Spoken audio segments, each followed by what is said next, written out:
Last month, the Department of Labor alleged significant pay disparity between male and female employees at Google. Now it looks like Google tried to actually block some of the media coverage of their gender discrimination case and prevent free speech in the process. Basically what happened is the Department of Labor asked for salary history data from Google, and Google was like, nah, no thank you, okay? And so the Department of Labor said, hey, you can't really do that because you have to follow Equal Pay Act and some of the equal pay laws that the government enforces because they are a government contractor. So they can get audited and they have to provide that information to the Department of Labor. So Google said that they didn't want to, and then with the history data that the Department of Labor did have, they found these significant pay gaps, okay, between male and female employees. Now, The Guardian reported this, like I mentioned in that graphic. The Guardian reported that there was this pay disparity, and people kind of ran with it. And Google still said, no, there's no gap here. In fact, on Equal Pay Day, they said we have no pay discrimination. We're really proud of that. And the Department of Labor said, nah, you do. Also, hand us the data that you have to hand to us. And Google is still refusing to do that. So they are going to court for that. So following a private meeting with the judge about the Guardian's reporting on this disparity, Google's attorney requested that the proceeding be closed to the media before continuing. But a Department of Labor attorney objected, and the judge sided with the government. Now, during the hearing, Google released a statement to The Guardian saying it vehemently disagreed with the unfounded allegations and raised questions about the Department of Labor's data and methodology.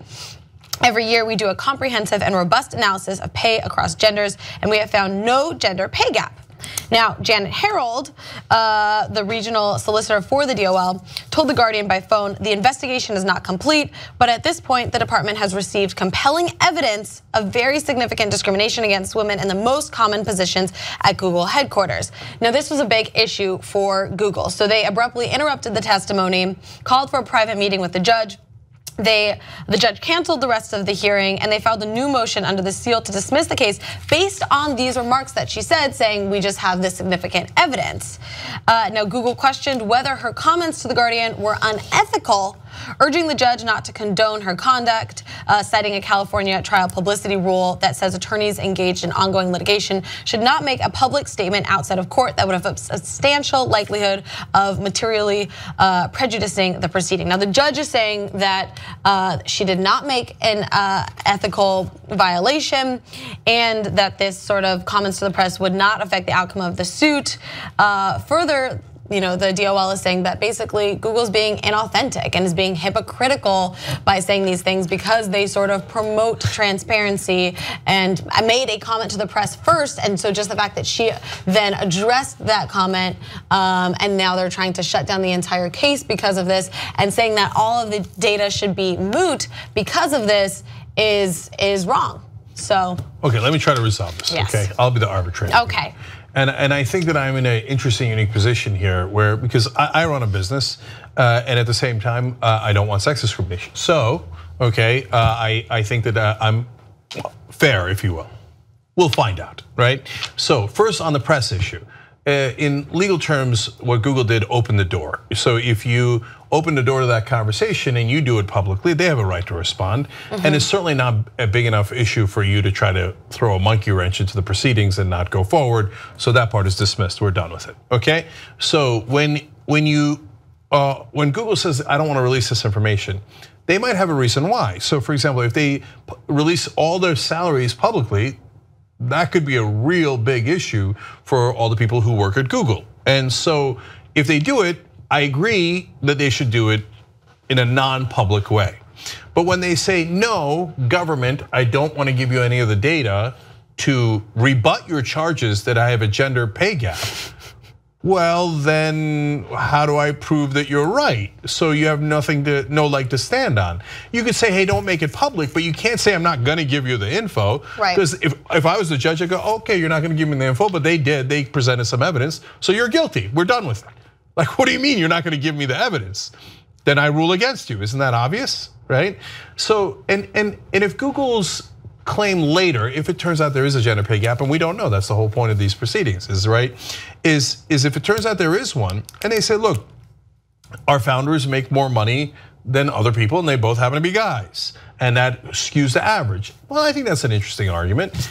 If, on the other hand, they were saying, okay, we hired editors here or programmers, right?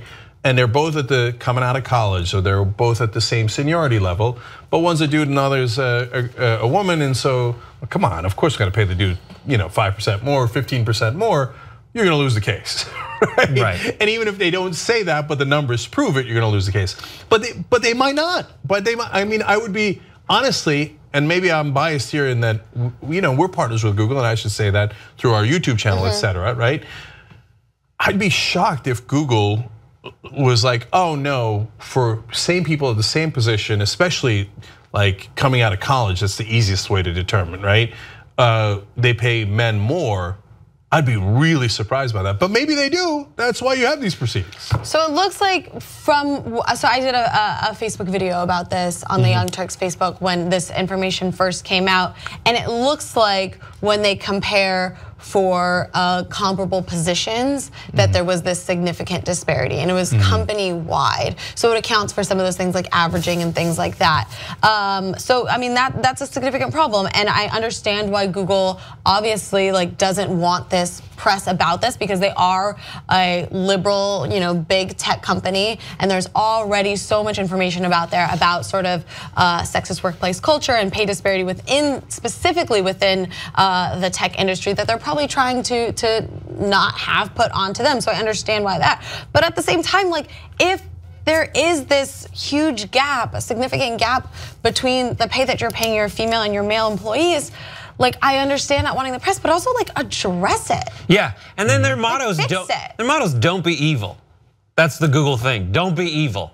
And this seems pretty evil. It might not be, but the optics are not good when they're saying, all right, when Google tweets out, we have closed the pay gap 100%, and the Department of Labor says, okay, prove it. And Google's like, no, trust us. That seems pretty evil. That seems pretty terrible.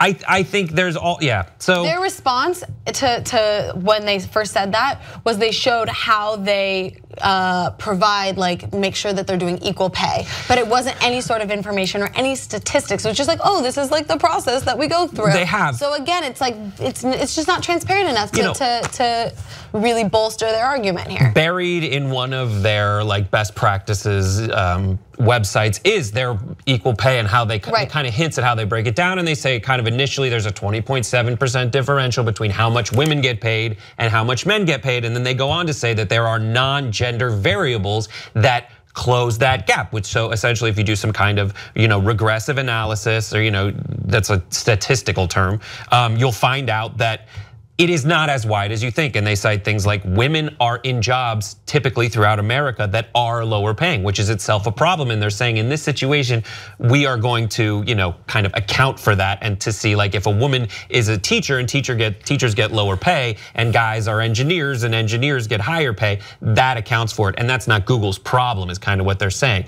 But then they go on to say that there's things like experience, unionization in regions. And then after they say they account for that, there's only an 8.4% gap. But there's so many things that you can't account for when you're talking about different things like that. Let's say like you mentioned, some of both founders are male. I don't know what their entire executive structure looks like, but my guess is that there's a large portion of it's that male. And so then you're talking about boys club politics and things like that can also play into it that you really can't parse out, that still play a role and will contribute to things that you can't always see and have an explanation for. Yes, step up, come forward, stress the transparency, say here we go, let's exchange numbers and you tell me because we think we did our math right, but if the Department of Labor goes through it and says here's a problem, and then they both present their sides, and it seems like there is a way to better pay women so that it is actually equal to men, then let's just go do that. I don't understand. I mean, I get it. Like a lawyer working for Google would probably want to find every way to get this case thrown out.